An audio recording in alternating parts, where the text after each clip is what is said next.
Alright, it's live. Oh, okay. I think. Double check. If we're live, what's up? Double check.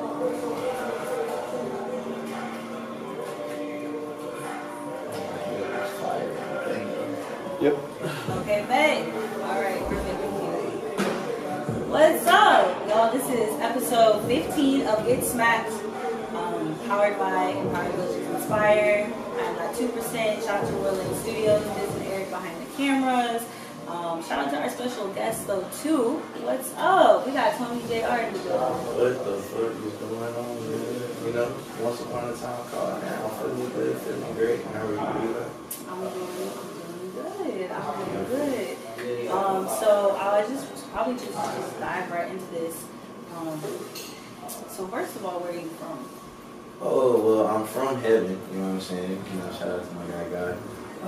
But on earth-wise, I'm from Oakley, Texas, born and raised, you know what I mean? My dad's from Atlanta, so I was spending my summers in the A, but most of my roots are here in Dallas. Okay, that's what's up. So, do you feel like Dallas is your home forever? Like, or do you have ideas? Like, what would you do? Honestly, I would definitely go back to Atlanta. I moved to Cali. You know, I would only because of what my music is. Right. Honestly, if I had it my way, I would really move like in the mountains or like overseas in the mountains. Like, I always wanted a home in Greece. I low-key want like a crib in Utah, like just ducked off, so I can just be away from people, big mansion, no neighbors type stuff. You know, but my city is always gonna be home. You know? Yeah, I feel that for sure. I like the idea of Greece. Like, that's beautiful. Utah's beautiful too, for sure. So with your name, like, how did the evolution of your name come about? What, Tonyjr? Yeah. Let's see, because I had a lot of names growing up. You know, everybody had the Lils going on. So I had, like, I called myself a Lil L? Yeah, that shit was trash. Like, you took an L? Yeah, it was trash. It was horrible. Then, I had a name like Odyssey. It was wild. Okay. It was random shit. Like Adventures in Odyssey? Yeah, like adventures type shit. But nah, Tonyjr, it literally came from my line brothers, because there was like one of them raps. Shout out to my guy Tonyjr, he's in LA right now. But he's like, bro, just call yourself Tonyjr. And I was like, my first name is Anthony Ivan Jr. It does kind of roll off the tongue, you know, if a female ever said Tonyjr, like, yeah, okay, I did that. So then I tried it out one time, and it actually stuck. And I was like, oh, you know, I think this would be the name for me. I think I can push myself and still be a different version of myself, but still under the same kind of name that I was doing, just like some different shit, you know. But yeah, that's how that happened, bro. Okay, that's what's up. That makes sense. That is like, you know, from L to Tonyjr, you know, I feel like that's definitely the roll up in the names. Like, oh my god. Like, most definitely was. That's what's up. So, how old were you when you realized, like, you know, that music was 3. 3? What it meant or what happened? I was at my dad's house. Well, it actually goes back further than that. Like, my mom used to show me baby videos. And I've always been that baby that's always been dancing. Like, my mom had a story when she was like, you were like 7, well, I'm like 10 months old, and I could stand up, and I could climb on stuff. And I climbed up in the windowsill. My mom got scared. She was like, let's get down. And instead of getting down, I just started dancing. Instead of that. So she's like, you've always been, you know, ready to perform and all that. When I was 3, I was at my dad's house, and we were watching, the Thriller video came on MTV. He thought I was going to be afraid of it, but as soon as Mike started doing it, you know, the whole dance and shit, I started actually doing it too. And he was like, yeah, he might dance, perform. So I've been singing and performing, you know, my whole life. That's what's up. Okay. That makes sense. So I guess, like, when was your first, like, actual studio session? Like, how old were you? I was 13. Yeah. And it was just a makeshift studio that me and my boys that I started out in music with that still be with me to this day. Shout out AA, shout out my boy Lucky 7. It was in his computer. And you know, like the headphones that you got the headphones and had the talk thing on it? Oh, yeah. That's what we recorded with. It was crazy, but like going to the studio, like for real, maybe 17. But I had already been acclimated to what we do in the studio, so once I got into a real one, you know, I was able to use my time wisely. Like it's crazy, but a lot of artists don't realize that like you don't really need to go to the studio unless you know what you're gonna do or you're getting your tracks mixed and shit, because that's a lot of money. You know what I mean? So get in there, know what you need to do, get in, get out, save money until you can actually afford it. You know, Right, for sure. That makes sense. So is anything out that from that first studio session? I mean, this was like before like streaming services. Like you got, I'm 32, so I was 17 in like 2007. So we got shit on CD and like files on the computer. Yeah, I actually do. How long has it been since you got this? I listen not to the old stuff, but I listen to some fairly old stuff because, you know, when I went to college, I was still doing music on the side. So I had some stuff that I did in like 2012, 2010 that I go back and listen to, and I'm just like, oh, thank God for growth, you know. Yeah. But nah, I go back from time to time. It's actually pretty cool. That makes sense. So are you like, in this musical journey and things like that, and then your experiences, what do you feel like is like the one thing that keeps you pushing, like in your life? The one thing that I would say that keeps me pushing is I'm not where I saw myself being yet. And even when I get there, I still don't think I'm gonna stop, but it's like, you know, every artist, creative has a vision that they see for a specific, like if it's a painter, it's a canvas, if it's a producer, it's either a beat, or if you're executive producing an album trying to make a cohesive project. You always have a vision of what you are trying to accomplish. And until what you saw in your head is out and visible, you're not done. You know what I mean? So even though I got 2 albums out of EP, Emmy nominated, songs on TV shows, all that, that's cool, but it's like those are previous successes. Like Snoop had he had a saying and he said, like, how can I look at my highlights when I got a game to play? So it's more like I can get complacent, I can be like, oh, well, this isn't what I thought it would be, I can stop. But then it's like, will I be able to live with myself if I stop? Like, you watch Marvel movies? Alright, you seen Endgame? Yeah. Okay, so remember when Tony Stark figured out time travel? Mm-hmm. He's like, something just makes me want to just throw it in the lake, lock it in the box, and not go back to it. But then Pepper said something, she said, but do you be able to rest? And that is the main question. So it's like, if I put this music down, yeah, I could go to bed, get a 9 to 5, but would I be able to live with myself? Would I be able to rest? No. So the thing that keeps me pushing is that this isn't what I saw. You know, so I keep going until what I see is actually happening. Yeah, since I feel that for sure. So okay, so here's another question for you. So as an artist in like the whole journey, who would you say has been inspiration musically? Personal or just period? Like musically, like in music. Shit, that's a lot of people. I said Biggie, so I know, and that's still a lot. Like, I'll give you like 3 to 5. That's the most I'll know. Like, biggest Michael Jackson. Always been Michael Jackson. Second, Parliament Funkadelic. Like, my parents love funk music. Like I said, my dad was a jazz band and all that stuff. So, funk and gospel was big in my house. Third, Outkast. Like, oh my God. God bless Andre 3000. God bless Big Boy. Matter of fact, my whole Judge family, I'll put that. a lot of people you just in there. I know, I did, but it works, so we're gonna go with it. But nah, shit, that's a lot, man. Nate Dogg, and Snoop, of course. I was waiting for it. I didn't go. Yes, sir. Snoop, I know you started Death Row, man. Look, I got some shit for you, bro. I need to see it. Shout out to Snoop Dogg, you know. And it's his birthday today. Happy birthday. Hey, that's what's so okay. Yeah. You know, I would say something that I've noticed about Snoop Dogg personally is like, okay, so he's one of the older rappers, you know, the For sure. things like that, right? Because he's dated. Stay hit the 30-year mark this year. But he's kept himself so relevant, you know.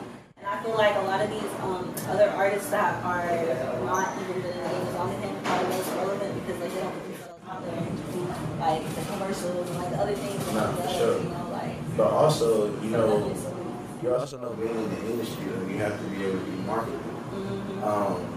Gin and Juice, the song. Anybody who has a gin product was like, yo, we need this. Like, so like when I used to work in the liquor industry, Snoop was always on Tanqueray gin. He was with other, companies doing collabs. But then, last year before I got out of the liquor industry, I was proud of Snoop because he had his own gin, Indigo gin. So I'm like, yo, I used to watch you do ad campaigns for other. Now you got your own. That shit is dope. Then, speaking of relevancy, a lot of artists don't know how to stay relevant. Like, they think music is the only thing that keeps them on. And if we're being honest, like, Snoop's albums are still cool. I love Snoop. I'm a big fan. But I'll be like, hey, not all Snoop's albums are a hit. But the reason Snoop is a hit because he got stuff with Martha Stewart. He be doing things with Kevin Hart, working with the young comedians and always looking out for those who are on the come up. And I think that's a big factor also when you give back. Everybody says Drake's a culture vulture and be hopping on people's stuff to stay relevant, but sometimes it's not even that. I'm not even a big Drake fan, but I will say that he does help people, and in helping people, he helps himself. Yeah, I think that's something like a lot of times that we have to be aware of, even as not on the level of stupid things like that. Is like we have to keep ourselves marketable, like and relevant things like that. So I think that the industry is really oversaturated in music just in general, like in everything. So it's really about how you differentiate yourself. So even if that's like you're standing out because you do a nonprofit, or you're standing out because you're doing something with kids, or you stand out because you also have a liquor company, or something. You know what I'm saying? Like whatever it is, like the creativeness and everything's so social media. So like you don't even have to let people into your life. I feel like it's just really about the image that you build. Yeah, exactly. But I don't feel like you feel like you can build an image on social media and actually say true to yourself. I feel like it's like impossible. The images that artists build for themselves come from, I say it like this, they come from within. What I mean by that is how you see yourself on the inside is what you're normally going to portray yourself to be like, right? But where does that motivation come from? Like, you've known me for a while. You've seen me out in the city, so me being Tonyjr, and you've seen me as just my regular self, outside of the music, but you can tell that I'm the same person in front of the camera that I am behind the camera. But it takes a lot of people.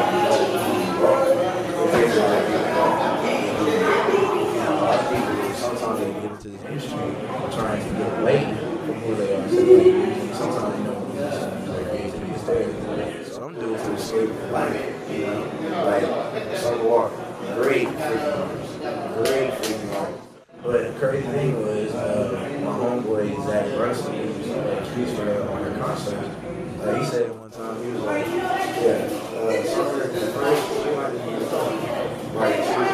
did it in a strip room. And I'm just like, that's crazy, man. That's all we care about. So then when you see that get in the game, What?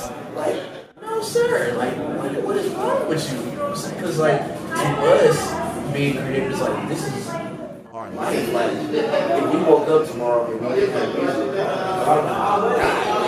no music, like, and some people don't see it. You know what I mean? So, I ain't gonna lie, I'm fried. I got really passionate. I was wondering, like, if you think that is possible. No, possible to keep your image. It is possible, but knowing who you are and staying true. Because it's very easy to lost in the sauce with us seeing what other people are doing and then trying to ride the wave instead of trying to be original and stuff. Because my main thing is like back in the 90s, the era I grew up in, music was so original. Like you had rap was a very big thing, but not everybody sounded the same. Nobody sounded like this. Nobody sounded like Humphrey. Nobody sounded like Ghetto. Nobody sounded like Starface. Nobody sounded like High School. Nobody sounded like Snoop. So they were big on I'm gonna be in this thing, stay relevant. I gotta be different. And now it's like, I gotta be in this thing, I gotta be the same. And I'm just like, it's like, even the fact that labels, I have no problem with labels, but it's like when you sign people because they sound like somebody else, right? That sounds like even y'all are missing out on y'all's originality and trying to be relevant as a company. You know what I'm saying? Right. So it's a lot of stuff like that, man, that goes into it. Yeah, I feel like all that can go into it, but I feel like the majority of people just really is like they can't balance it. They can't. Yeah. But it's also, who are you as an individual before you step outside to tell people who you are? And how does that change you too? Like, exactly. If you understand what it's actually changed you, like, you know what I'm saying? Like, I feel like it does. There's a lot that goes into that, and I can talk about it a lot, but we won't do that. Okay, so for everyone who maybe doesn't follow you yet or something like that, where can they find your music? And are you working on any projects, or have you released any projects recently? For sure. Streaming platforms, you can find my music, Tonyjr, all one word. Don't space it out. I hate when people say Tonyjr because it's not. It's Tonyjr. You know what I mean? But yeah, you can find me all streaming platforms, Tonyjr. I am working on a new album. It's called Stone and B. It's more basically like an R&B album that you can smoke to, but it's very old school driven, where you can learn more about me through my musical influences because you hear it through the music that I've created. It's supposed to come out soon. We'll see when it comes out. That's like my baby, and I'm taking my time with it. Are you dropping it like with visuals, or are you just dropping the album first and then you'll do visuals, or how does that go for you? See, that's the thing. I'm trying to do the actual real rollout for this one. So I'm trying to do the photo shoot, the visuals, the the teasers, the reels, like all that. I want to actually like be for real about it. So that's why it's taking a little more time. You know what I mean? But it's definitely coming, and the fans are gonna love it. I haven't dropped a song since April 2021. So I've been kind of giving myself time because I kind of shot myself in the foot. I dropped 2 albums in the same year one time, and I feel like I just oversaturated people with my stuff. So I just kind of took a break. So I could come back harder. Can you do that? Oversaturate people with your stuff? See, that's the thing. When it comes to singles, I would say no, but at the same time, when it comes to things like an album and actually giving people time to marinate on the album, listen to it over and over, because like I dropped the album in May, then dropped the EP in June, then another album in November, and I'm just like, why the fuck did I do that? Like, because I have You're just on a roll. Yeah, I even have people to this day that were just like, "Yo, I just love one of your songs." Oh, for real? What song? Goddamn, that was on my first album. Goddamn, nigga, like, you ain't heard my other shit, bro? Like, come on. I dropped the EP after that, and then a whole another album and more singles. Like, what the fuck? So I realized it's like, yeah, you can when you try to stay relevant, especially in rap, because I'm a singer, so it's different. But in rap, if you drop a song a week and it's a banger, then yeah, you stay relevant. But if it's an album, I want people to marinate on. I want to be able to travel and perform it. I want to be able to do this and do that. Sure. Like, because my biggest problem now is picking my set list, especially like with the shows that we have in Dallas. You can only do like 2 to 4 songs, and I'm like, well, shit, I got 26 songs that are out. So damn, I gotta pick and choose which ones I want to do. So